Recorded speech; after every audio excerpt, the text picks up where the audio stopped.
마을이 충격에 빠졌고 교육청이 발칵 뒤집혔습니다. 10년 동안 단 한 명도 글자를 못 배운 곳에서 단 3일 만에 아이들이 가, 나, 다를 외치기 시작한 겁니다. 영어도 실패했고 자국 문자도 포기했는데 도대체 이 문자는 뭐가 달랐던 걸까요? 왜 모두가 포기한 곳에서 이 문자만은 기적을 만들어냈을까요? 그 놀라운 이야기를 지금부터 함께 들어보시죠. 좋아요와 구독은 감동비행기에 큰 힘이 됩니다. 제 이름은 엘리사 밀러입니다. 저는 언어학 박사이자 NGO에서 일하는 언어교육 전문가예요. 제 이야기가 여러분에게 작은 희망이 되길 바랍니다. 라오스 북부의 깊은 산속, 나콘 마을에 처음 도착했을 때의 기억이 선명합니다. 비포장도로를 따라 트럭을 타고 4시간을 달려 도착한 그곳은 마치 시간이 멈춘 듯했어요. 초록빛 산으로 둘러싸인 마을은 아름다웠지만 그 안에는 세상과 단절된 사람들의 이야기가 숨겨져 있었습니다. 밀러 선생님, 여기서는 문자가 통하지 않아요. 현지 가이드 솜의 말에 처음에는 그저 교육 환경이 열악하다는 의미로만 받아들였죠. 하지만 마을에 들어서자 그 의미를 온몸으로 이해하게 되었습니다. 주민 300명 중 280명이 자신의 이름조차 쓸 수 없었어요.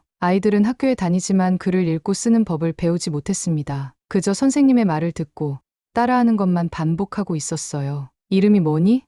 제가 한 아이에게 물었습니다. 그 아이는 밝게 웃으며 맹이라고 대답했어요. 그래서 종이에 이름을 써달라고 했더니 그 아이의 얼굴에서 웃음이 사라졌습니다. 대신 바닥만 내려다보며 발가락으로 흙바닥을 긁기 시작했죠. 학교 선생님인 룸차이는 저에게 이 마을의 역사를 들려주었습니다. 10년 전 라오스 정부에서 영어와 프랑스어 문자 교육을 시도했지만 모두 실패했다고 해요. 아이들은 처음에는 열심히 배우려 했지만 금방 포기했습니다. 몇몇 NGO 단체들도 왔다가 비슷한 결과를 맞닥뜨리고 떠났죠. 여기 아이들은 배우기 싫어하나요? 제가 물었습니다. 룸차이는 고개를 저었어요. 아니요. 배우고 싶어 해요. 하지만 너무 어려워요. 소리와 글자가 맞지 않으니까요. 저는 그날 밤 마을의 작은 오두막에서 묵으며 생각했습니다. 알파벳은 로마자를 기반으로 하는데 라오스어의 발음과는 너무 달랐어요. 아이들이 자신의 이름도 쓸 수 없다는 사실이 마음을 무겁게 했습니다. 창문 너머로 별이 빛나는 밤하늘을 바라보며 이 아이들에게 글자란 무엇일까라는 생각이 들었어요. 다음 날 아침 학교를 방문했습니다. 흙바닥에 맨발로 앉아있는 아이들의 눈빛이 호기심으로 반짝였어요. 그들의 눈빛에서 배움에 대한 갈증을 느꼈습니다. 하지만 수업이 시작되자 그 눈빛은 점점 흐려졌어요. A, B, C를 따라 읽던 아이들의 표정에서 혼란스러움이 느껴졌습니다. 이름을 쓰려면 얼마나 걸릴까요? 제가 룸차이에게 물었어요. 보통 1년 정도요. 그런데 그 전에 많은 아이들이 포기해버립니다. 1년이라는 시간이 제게는 충격이었습니다. 자신의 이름을 쓰는데 1년이라니요. 그날 저는 마을 곳곳을 둘러보았어요. 시장에서는 물건 값을 기억해야 했고 주민들은 약속 시간을 해가 뜨고 지는 것으로 가늠했습니다. 글자 없는 세상은 많은 것을 기억해야 했어요. 저는 그날 밤 깊은 고민에 빠졌습니다. 여기에는 분명 다른 방법이 있을 거야. 하루 종일 아이들의 표정이 머릿속에서 맴돌았어요. 문자가 이 아이들을 포기한 것인지 아니면 우리가 문자를 잘못 가르치고 있는 것인지 고민했습니다. 새벽부터 몇 시간 동안 고민한 끝에 실험을 해보기로 마음먹었습니다. 아이들에게 알파벳을 가르치는 기존 방식이 통하지 않는다면 다른 방법을 찾아야 했어요. 학교 운동장에 아이들을 모아놓고 새로운 시도를 했죠. 오늘은 게임을 할 거예요. 소리와 문자를 연결하는 게임이에요. 아이들의 눈이 반짝였습니다. 저는 알파벳 카드를 바닥에 펼쳐놓고 소리를 내면 아이들이 그 소리에 해당하는 카드를 짚는 게임을 시작했어요. 처음에는 신이 났지만 점점 혼란스러워하기 시작했습니다. A가 때로는 A, 때로는 아, 때로는 어로 발음되니 당연했죠. 선생님, 이건 마법 같아요. 같은 글자인데 다른 소리가 나요. 한 아이가 말했습니다. 그 말에 웃음이 나왔지만 동시에 가슴이 아팠어요. 그 아이에게는 정말 마법처럼 느껴졌을 테니까요. 논리적인 규칙 없이 그저 외워야 하는 체계가 이 아이들에게는 너무 어려웠습니다. 수업 3일째 되던 날 교실에 오는 아이들이 절반으로 줄었어요. 룸차이는 한숨을 쉬며 말했습니다. 항상 이래요. 처음에는 다들 열심히 하지만 곧 포기하죠. 저는 남아있는 아이들의 눈을 바라보았습니다. 그들의 눈에서 좌절감이 느껴졌어요. 그중 린이라는 소녀가 특히 기억에 남았습니다. 13살 린은 매일 앞자리에 앉아 열심히 따라했지만 그날은 뒷자리에 앉아 고개를 숙이고 있었어요. 린, 괜찮아? 수업 후에 물었습니다. 린은 고개를 들어 저를 바라보았어요. 그 눈에는 눈물이 고여 있었습니다. 저는 바보인가 봐요. 다른 아이들도 포기했는데 저도 그만둘래요. 그 말이 저를 강하게 때렸습니다. 아이가 자신을 바보라고 생각한다니요. 문제는 아이가 아니었어요. 문제는 문자였습니다. 아니야, 린. 네가 바보가 아니야. 문자가 너무 어려운 거야. 그날 밤 저는 노트북을 켜고 세계의 다양한 문자 체계를 연구하기 시작했어요. 로마자, 키릴 문자, 아랍 문자, 모두 소리와 글자의 연결이 복잡했습니다. 몇 시간을 연구하다 지쳐 잠들었어요. 다음 날 아침, 저는 마을 어르신들을 찾아갔습니다. 마을에서 가장 나이가 많은 파따이는 65세였지만 자신의 이름을 쓸 줄 몰랐어요. 대신 도장을 찍었죠. 저는 늙어서 배울 수 없어요. 파따이가 말했습니다. 아니요. 나이는 상관없어요. 문제는 문자예요. 저는 파따이에게 알파벳 카드를 보여주며 설명했어요. 소리와 모양이 일치하지 않는 알파벳의 문제점을 이야기했습니다. 파따이는 고개를 끄덕이며 말했어요. 그래서 우리는 글을 배우지 못했어요. 문자가 우리를 이해하지 못하는 거죠. 그 말이 제 마음을 울렸습니다. 문자가 사람을 포기했네요. 마을 주민들과 이야기를 나누면서 그들의 언어 구조에 대해 더 알게 되었어요. 라오스어는 음절 단위로 발음되고 성조가 있습니다. 알파벳은 이런 특성을 표현하기에 적합하지 않았죠. 학교로 돌아와 저는 룸차이에게 물었어요. 마을 사람들이 자신들의 언어로 된 문자를 만든다면 어떨까요? 룸차이는 놀란 표정으로 저를 쳐다보았습니다. 그게 가능할까요? 시도해봐야 알겠죠. 하지만 새로운 문자 체계를 만드는 것은 쉬운 일이 아니었어요. 저는 고민하다 짐 가방을 뒤적였습니다. 그때 한국인 친구 지연이 준 선물이 눈에 들어왔어요. 한글 동화책이었습니다. 한글 동화책을 펼쳐보는 순간 마치 어둠 속에서 빛을 발견한 듯한 느낌이 들었습니다. 한국에서 공부할 때 한글에 대해 간략하게 배운 적이 있었지만 지금 이 순간처럼 그 가치를 깊이 느껴본 적은 없었어요. 책 첫 페이지에는 한글 자음과 모음이 정리되어 있었습니다. 이건 완전히 다른 접근법이네요. 저는 밤새 한글의 구조를 공부했어요. 자음은 발음할 때 입 모양을 본떠 만들었고 모음은 하늘과 땅과 사람을 상징하는 세 가지 기본 요소로 구성되어 있었습니다. 무엇보다 놀라웠던 것은 소리 나는 대로 글자를 조합할 수 있다는 점이었어요. 이건 읽히는 문자야. 보이는 게 아니라 이 말이 계속해서 제 머릿속을 맴돌았습니다. 알파벳은 눈으로 보고 외워야 하는 문자였지만 한글은 소리로 들리는 그대로 표현할 수 있었어요. 이것이 바로 나콘 마을 아이들에게 필요한 것이었습니다. 다음 날 아침, 저는 룸차이에게 한글 동화책을 보여주며 설명했어요. 이 문자 책에는 소리와 글자가 정확히 일치해요. 자음과 모음을 조합해서 다양한 소리를 표현할 수 있죠. 룸차이는 호기심 어린 눈으로 책을 살펴보았습니다. 정말 이게 가능할까요? 우리 아이들이 이걸 배울 수 있을까요? 시도해봐야 알겠죠. 10명의 아이들로 실험적인 수업을 시작해보고 싶어요. 룸차이는 고개를 끄덕였고 우리는 그날 오후부터 10명의 아이들을 선발했습니다. 린도 포함시켰어요. 린의 눈에서 다시 희망의 빛이 보이길 바랐습니다. 첫 수업날 교실 분위기는 조금 긴장되어 있었어요. 아이들은 또 다른 어려운 문자를 배우게 될까봐 걱정하는 표정이었습니다. 저는 그들을 안심시켜주고 싶었어요. 오늘부터 우리는 특별한 문자를 배울 거예요. 이건 한글이라고 하는 문자인데 소리 나는 대로 쓸 수 있어요. 아이들은 의아한 표정을 지었습니다. 저는 칠판의 기본 모음, 아, 어, 오, 우를 쓰고 발음했어요. 그리고 자음 기억, 니은, 미음, 시옷을 추가했습니다. 이제 이것들을 조합해 볼 거예요. 기억과 아를 합치면 어떻게 될까요? 저는 가라고 썼습니다. 가. 아이들이 따라 읽었어요. 맞아요. 그럼 니은과 아는? 나라고 썼습니다. 나. 아이들의 목소리가 조금 더 커졌습니다. 미음과 아는? 마라고 쓰자 아이들이 큰 소리로 대답했어요. 마. 순간 린의 눈이 반짝였습니다. 그 아이가 손을 들었어요. 선생님, 이거 노래 같아요. 소리가 그대로 글자가 되네요. 바로 그거였습니다. 린이 정확히 핵심을 짚었어요. 한글은 소리와 글자가 논리적으로 연결되어 있었습니다. 아이들은 처음으로 문자가 마법이 아니라 규칙을 가진 체계라는 것을 이해하기 시작했어요. 수업은 빠르게 진행되었습니다. 아이들은 자음과 모음을 조합하는 법을 배우고 간단한 단어를 만들기 시작했어요. 물론 라오스어 발음에 맞게 한글을 약간 수정해야 했지만 기본 원리는 그대로 적용할 수 있었습니다. 파따이 할아버지가 교실 문 앞에 서서 우리를 지켜보고 있었어요. 수업이 끝나자 파따이가 다가왔습니다. 나도 배울 수 있을까요? 저는 환하게 웃으며 대답했어요. 물론이죠.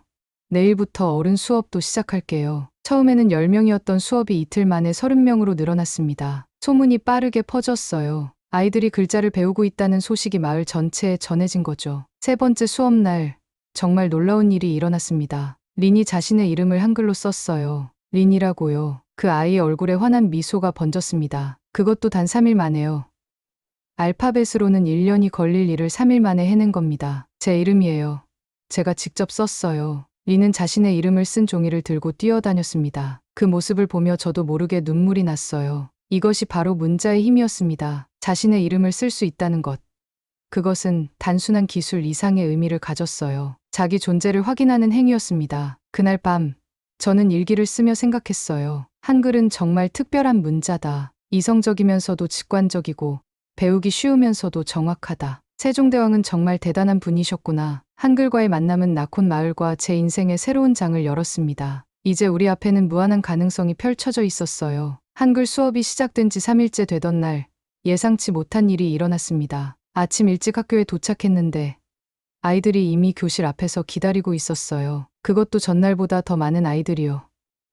리는 제일 앞에 서서 다른 아이들에게 무언가를 가르치고 있었습니다. 선생님, 저 어젯밤에 더 연습했어요. 다른 친구들에게도 알려줬어요. 린의 눈빛이 달라져 있었어요. 전에는 자신감 없이 뒤에 앉아있던 아이가 이제는 다른 친구들을 가르치고 있었죠. 교실에 들어가자 아이들이 일제히 일어나 안녕하세요 라고 한글 발음 그대로 인사했습니다. 제가 가르쳐준 적 없는 인사말이었어요. 린이 한글 동화책에서 배웠다고 했습니다. 오늘은 여러분의 이름을 모두 써볼 거예요. 칠판에 자음과 모음을 크게 적었습니다. 아이들은 연필을 꼭 쥐고 종이에 글자를 쓰기 시작했어요. 실수에도 웃으며 다시 시도했습니다. 알파벳을 배울 때와는 완전히 다른 분위기였어요. 1시간 후 교실 벽에는 아이들의 이름이 한글로 빼곡히 채워졌습니다. 이제 제 이름을 읽을 수 있어요. 한 아이가 외쳤습니다. 저도요.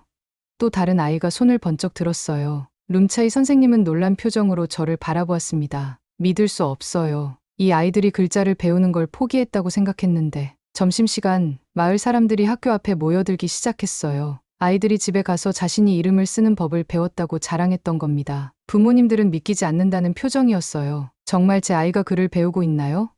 린의 어머니가 물었습니다. 저는 고개를 끄덕였어요. 네.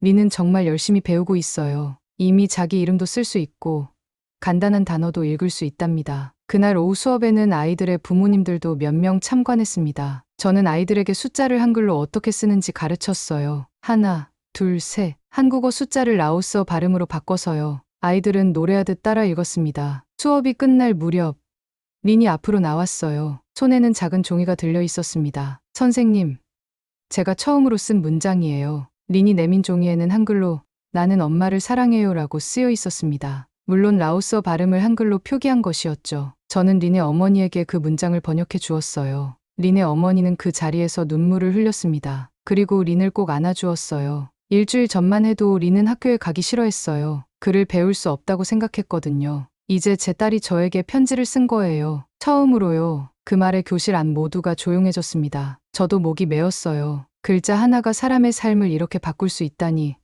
언어학자로서 이론적으로는 알고 있었지만 이렇게 직접 목격하게 될 줄은 몰랐습니다.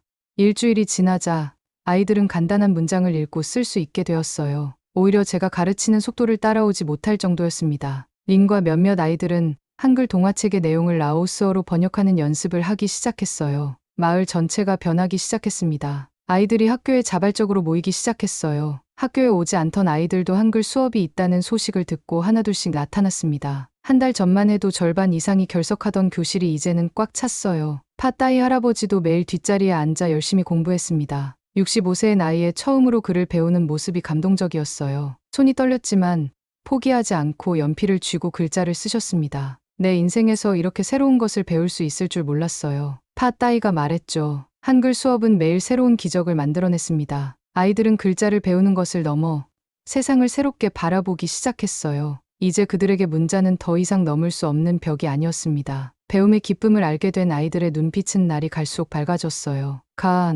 다 노래 같아요. 아이들이 한글을 배우며 자주 하던 말입니다. 그들에게 한글은 노래였어요. 규칙적이고 아름다운 소리의 흐름이었죠. 알파벳을 배울 때의 좌절감은 온데간데 없이 사라졌습니다. 교실 밖에서도 변화는 계속되었어요. 아이들은 집에 돌아가 부모님에게 한글을 가르쳤습니다. 부모와 자녀의 역할이 뒤바뀐 거죠. 처음에는 어색해하던 부모님들도 점차 아이들의 선생님 역할을 받아들이게 되었어요. 가족 간의 새로운 유대가 형성되었습니다. 마을에 글자가 생겨나기 시작했어요. 이제 변화는 돌이킬 수 없게 되었습니다. 한글 수업이 시작된 지 한 달이 지나자 나콘 마을은 완전히 다른 곳으로 변하기 시작했습니다. 어느 날 아침 마을 중심부를 걷다가 놀라운 광경을 목격했어요. 작은 가게 앞에 대나무로 만든 간판이 걸려 있었는데 그 위에 한글로 쌀 가게라고 쓰여 있었습니다.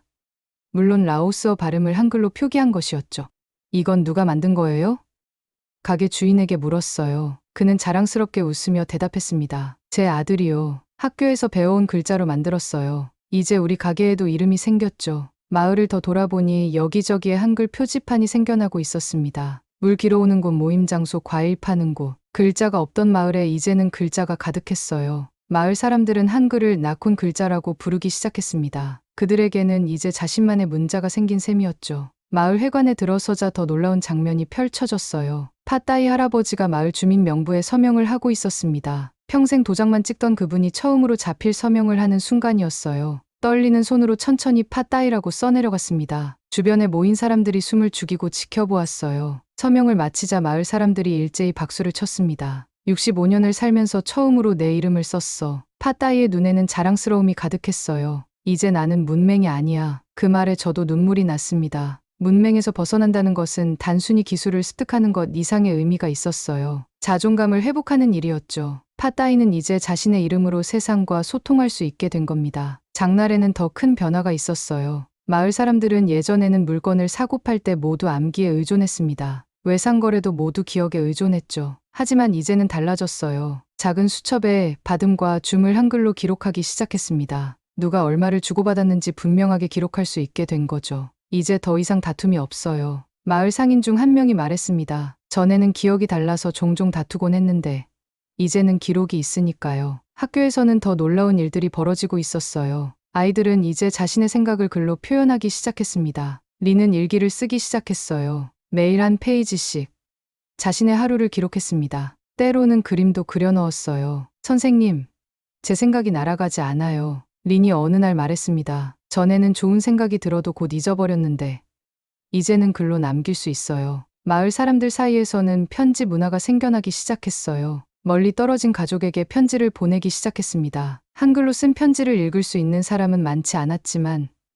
그래도 의미가 있었어요. 이제 그들은 자신의 목소리를 종이에 담을 수 있게 되었으니까요. 어느 날 린의 어머니가 학교에 찾아왔습니다. 손에는 작은 편지가 들려 있었어요. 이건 린의 아버지에게서 온 편지예요. 그는 도시에서 일하고 있어요. 린이 보낸 편지를 받고 그도 한글을 배워서 답장을 보냈어요. 린의 아버지는 도시에서 일하기 위해 마을을 떠났고 1년에 몇 번밖에 돌아오지 못했습니다. 하지만 이제 편지로 소통할 수 있게 된 거죠. 린은 그 편지를 받고 울었어요. 아버지의 마음을 글자로 느낄 수 있게 된 겁니다. 마을의 변화는 점점 더 커졌어요. 한글 수업은 이제 하루에 3번, 아이들과 어른들을 위한 수업으로 확대되었습니다. 룸차이 선생님도 열심히 한글을 배워 이제는 저와 함께 가르치기 시작했어요. 우리 마을이 이렇게 변할 줄 몰랐어요. 룸차이가 말했습니다. 문자 하나가 이렇게 큰 변화를 가져올 수 있다니. 저는 고개를 끄덕였어요. 세종대왕이 한글을 창제했을 때의 의도가 바로 이것이었을 겁니다. 누구나 쉽게 배우고 사용할 수 있는 문자. 사람을 위한 문자요. 나콘 마을에서 한글은 그 본래의 목적을 다시 한번 실현하고 있었습니다. 마을의 변화는 외부에서도 주목받기 시작했어요. 인근 마을에서도 소문을 듣고 찾아오는 사람들이 늘어났습니다. 그들은 나콘 마을의 변화를 직접 보고 싶어 했죠. 글자의 마을이라는 새로운 별명도 생겼습니다. 어느 날 예상치 못한 손님이 찾아왔어요. 라오스 교육부에서 나온 관리들이었습니다. 그들은 나콘 마을의 변화에 대한 소문을 듣고 직접 확인하러 온 것이었죠. 정말 놀랍습니다. 교육부 관리가 말했어요. 다른 문자 체계로는 10년간 성공하지 못한 일을 어떻게 이렇게 빨리 이룰 수 있었죠? 교육부 관리들에게 한글의 원리를 설명하는 것은 생각보다 어려웠습니다.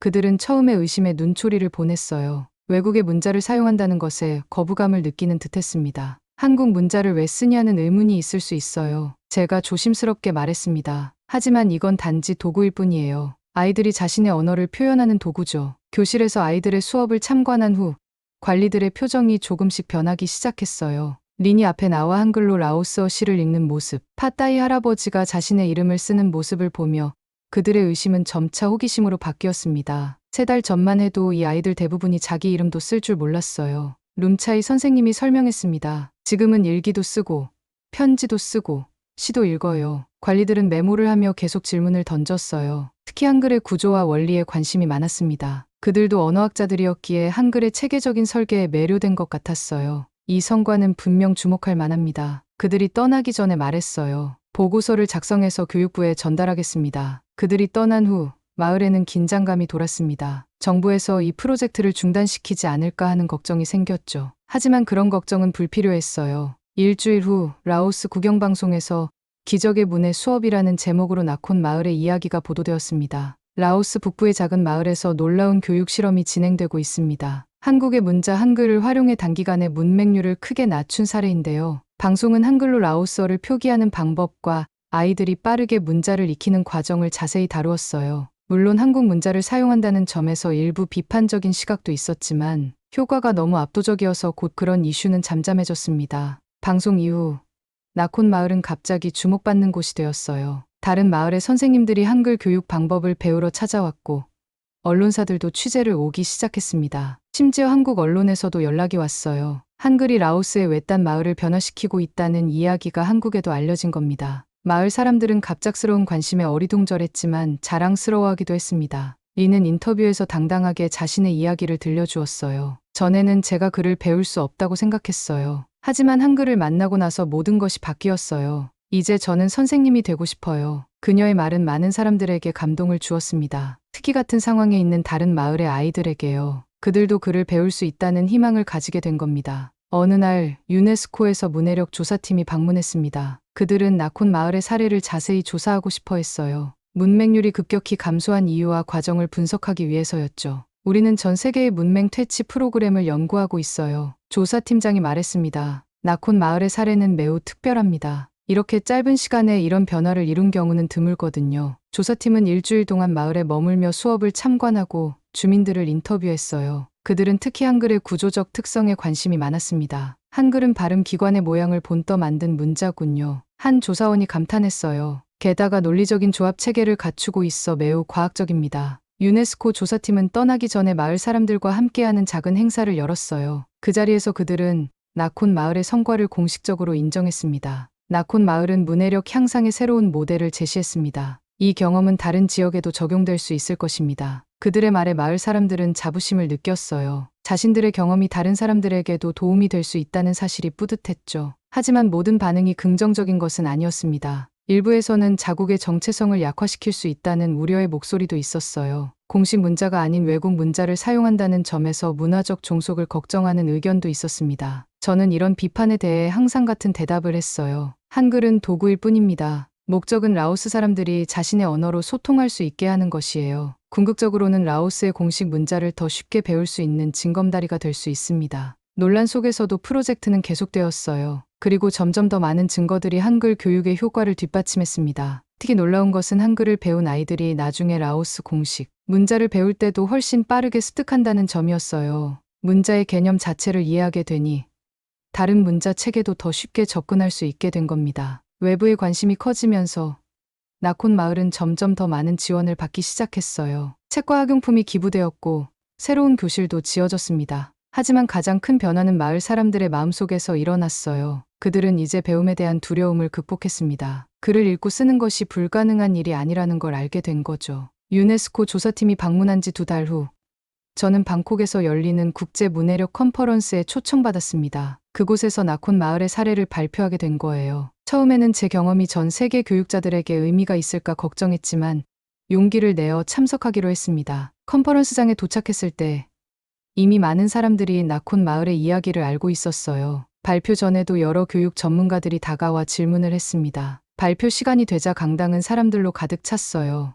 나콘 마을은 제가 도착했을 때 문맹률이 93%였습니다. 제가 발표를 시작했어요. 그런데 한글을 도입한 지 6개월 만에 문맹률이 8%로 감소했습니다. 청중들 사이에서 놀라움의 탄성이 흘러나왔어요. 이런 급격한 변화는 교육 분야에서는 거의 전례가 없는 일이었습니다. 저는 계속해서 한글의 구조적 특성과 그것이 라오스어 발음을 표기하는 데 어떻게 적합했는지 설명했어요. 한글은 배우기 쉬우면서도 정확합니다. 발음과 글자가 논리적으로 연결되어 있어서 아이들이 직관적으로 이해할 수 있었어요. 발표가 끝난 후 많은 질문이 쏟아졌습니다. 특히 다른 언어에도 이 방법을 적용할 수 있는지에 대한 질문이 많았어요. 저는 한글의 원리가 다양한 언어에 응용될 수 있다고 설명했습니다. 컨퍼런스가 끝나고 한 달 후 유엔에서 놀라운 소식이 전해졌어요. 글로벌 문해력 보고서에 나콘 마을의 사례가 소개되었고 한글에 대한 특별한 언급이 있었습니다. 한글은 인류가 만든 문자 중 가장 민주적이고 접근 가능한 문자다. 이 한 문장이 세계 교육계에 큰 파장을 일으켰어요.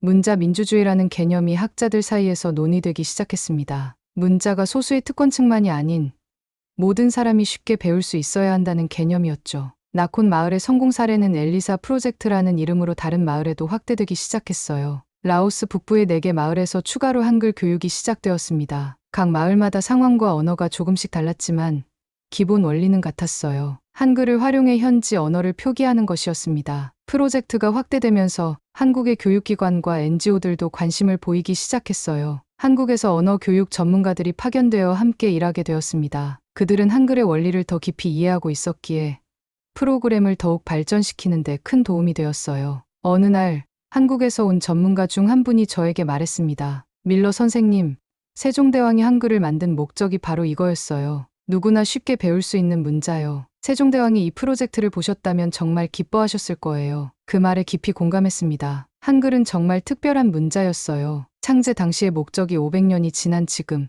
라오스의 작은 마을에서 다시 실현되고 있다는 사실이 경이로웠습니다. UN 보고서가 발표된 후 더 많은 국제적 관심이 쏟아졌어요. 여러 나라에서 연구팀이 나콘 마을을 방문했고 다른 언어권에서도 이 방법을 시도해 보려는 움직임이 있었습니다. 특히 발음과 문자의 불일치로 어려움을 겪고 있는 지역에서 관심이 컸어요. 어느 날 린이 제게 다가와 물었습니다. 선생님, 우리 마을이 왜 이렇게 유명해졌어요? 저는 잠시 생각한 후 대답했어요. 린, 우리가 한 일은 단순히 새로운 문자를 배운 게 아니야. 우리는 배움의 장벽을 무너뜨린 거야. 그리고 그것은 전 세계 많은 사람들에게 희망이 돼. 린은 잠시 생각하더니 고개를 끄덕였어요. 그럼 저도 다른 사람들을 도울 수 있겠네요. 물론이지. 넌 이미 많은 사람들에게 영감을 주고 있어. 유엔의 관심은 실질적인 지원으로 이어졌습니다. 나콘 마을과 주변 마을들의 새로운 학교 건물이 지어졌고 교육 자료도 풍부해졌어요. 하지만 가장 중요한 변화는 사람들의 인식이었습니다. 문맹은 극복할 수 없는 문제가 아니라는 인식. 적절한 도구와 방법만 있다면 누구나 읽고 쓸 수 있다는 믿음이 생겨난 거죠. 프로젝트가 진행되면서 한 가지 흥미로운 현상이 나타났어요. 한글로 라오스어를 배운 아이들이 나중에 공식 라오스 문자를 더 쉽게 배운다는 점이었습니다. 한글이 징검다리 역할을 한 거죠. 문자의 개념을 이해하고 소리와 글자의 관계를 깨달은 아이들은 다른 문자 체계도 더 쉽게 접근할 수 있었어요. 이 발견은 정부의 입장도 바꿔놓았습니다. 처음에는 외국 문자를 사용한다는 점에서 우려를 표했던 교육부도 이제는 이 방법이 궁극적으로 라오스 문자 교육에도 도움이 된다는 것을 인정했어요. 한글 선행학습법이라는 새로운 교육 방식이 공식적으로 인정받기 시작했습니다. UN 보고서에 담긴 한 문장은 단순한 찬사를 넘어 전 세계의 문해력 교육의 새로운 방향을 제시했어요. 이제 문자는 배우는 사람의 입장에서 설계되고 가르쳐줘야 한다는 인식이 확산되었습니다. 나콘 마을의 작은 실험이 교육의 패러다임을 바꾸는 데 기여한 거죠. 마을로 돌아왔을 때 파따이 할아버지가 마을 입구에서 저를 기다리고 있었어요. 손에는 직접 쓴 편지가 들려 있었습니다. 내 인생에서 이런 날이 올 줄 몰랐어요. 내 손으로 글을 쓰다니. 파따이의 목소리가 떨렸습니다. 당신이 우리 마을에 와준 것에 감사해요. 그 순간 모든 노력이 가치 있었다고 느꼈습니다. 한 사람의 삶이 바뀌는 것을 목격하는 것보다 더 큰 보상은 없었어요. 시간은 참 빠르게 흘러갔습니다. 나콘 마을에 온 지 어느덧 3년이 지났어요. 그 사이 마을은 완전히 달라졌습니다. 학교는 2배로 커졌고 마을 대부분의 사람들이 글을 읽고 쓸 수 있게 되었어요. 가장 놀라운 변화는 아이들의 미래에 대한 생각이었습니다. 이제 그들은 더 넓은 세상을 꿈꾸기 시작했어요. 리는 이제 고등학생이 되었습니다. 그녀는 마을에서 가장 뛰어난 학생 중 하나로 성장했어요. 방과 후에는 저와 함께 어린 아이들에게 한글을 가르쳤습니다. 린의 수업은 항상 웃음소리로 가득했어요. 그녀는 자신이 겪었던 어려움을 알기에 아이들의 마음을 잘 이해했습니다. 한글은 마법 같아요. 린이 수업 중에 아이들에게 말했어요. 소리가 보이고 모양이 들리는 글자죠. 그 표현이 참 인상적이었습니다. 소리가 보이고 모양이 들리는 글자. 한글을 이보다 더 잘 설명할 수 있을까요? 린은 제가 가르쳐준 것보다 더 깊게 한글의 본질을 이해한 것 같았어요. 어느 날 마을 광장에서 특별한 행사가 열렸습니다. 나콘 마을의 문해률이 98%에 도달한 것을 축하하는 자리였어요. 불과 3년 전만 해도 93%가 글을 읽지 못했던 마을이 이제는 거의 모든 사람이 글을 읽고 쓸 수 있게 된 겁니다. 이 성과를 축하하기 위해 주변 마을 사람들과 정부 관계자들도 참석했어요. 우리 마을은 이제 새로운 역사를 쓰고 있습니다. 파따이 할아버지가 연설했어요. 글자를 알게 되면서 우리는 더 큰 세상과 소통할 수 있게 되었습니다. 축하 행사 중에 특별한 순간이 있었습니다. 마을 사람들이 모여 큰 종이에 함께 시를 썼어요. 각자 한 줄씩 자신의 이야기를 적었죠. 그것은 글자를 통해 하나가 된 공동체의 모습을 보여주는 감동적인 장면이었습니다. 행사가 끝나갈 무렵 린이 무대 위로 올라왔어요. 그녀는 제게 선물을 전하고 싶다며 모든 마을 사람들을 대표해 감사의 말을 전했습니다. 밀러 선생님이 우리에게 준 것은 단순한 글자가 아니에요. 그건 희망이었습니다. 우리 스스로를 믿게 해준 힘이었어요. 린의 말에 마을 사람들이 일제히 박수를 쳤습니다. 저는 그 자리에 서서 3년 전의 기억을 떠올렸어요. 글자를 배울 수 없다고 생각했던 아이들, 평생 도장만 찍던 어르신들, 그들의 눈빛이 어떻게 변해왔는지 생생하게 기억났습니다. 행사 후 저는 마을 사람들에게 중요한 소식을 전해야 했어요. 제가 곧 나콘 마을을 떠나 다른 지역으로 가게 된다는 것이었습니다. 유엔의 요청으로 이 프로젝트를 다른 나라에도 적용해보는 일을 맡게 된 거였어요. 처음에는 마을 사람들이 슬퍼했지만 그들은 이 경험이 더 많은 사람들에게 도움이 될 수 있다는 것을 이해했습니다. 마지막 수업날 학교 교실은 학생들뿐만 아니라 마을 어른들로도 가득 찼어요. 모두가 마지막 수업에 참여하고 싶어 했습니다. 저는 그날 특별히 한글의 역사와 철학에 대해 이야기했어요. 세종대왕은 모든 사람이 쉽게 배울 수 있는 문자를 만들고자 했습니다. 그것은 그 시대의 혁명적인 생각이었죠.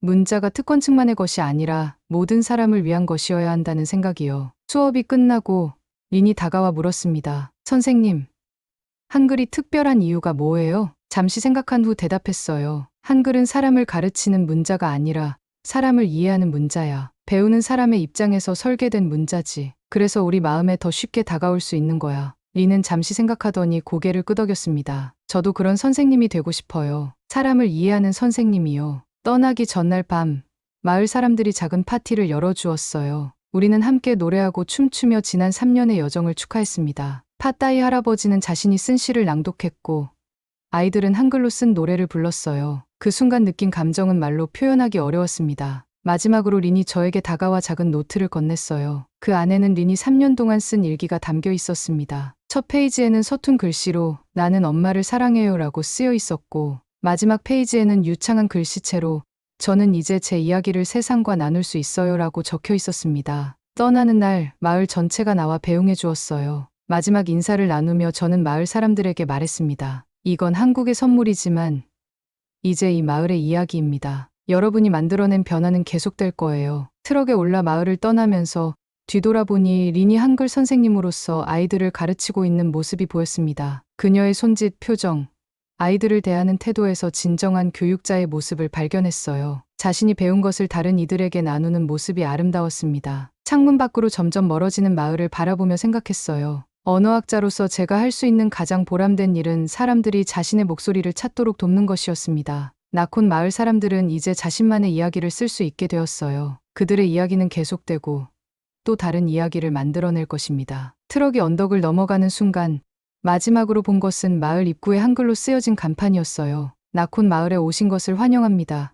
글자가 사는 마을. 그 순간 깨달았습니다. 제가 한글을 가르쳤지만 사실은 나콘 마을이 저에게 더 많은 것을 가르쳐 주었다는 것을요. 글자의 진정한 의미, 배움의 기쁨, 그리고 변화의 힘을요. 이 경험은 제 안에 영원히 살아있을 것입니다. 오늘 이야기 마음에 남으셨다면 구독과 좋아요 한번 눌러주시면 더 따뜻한 감동으로 다시 찾아뵙겠습니다. 감동 비행기. 여기서 인사드립니다.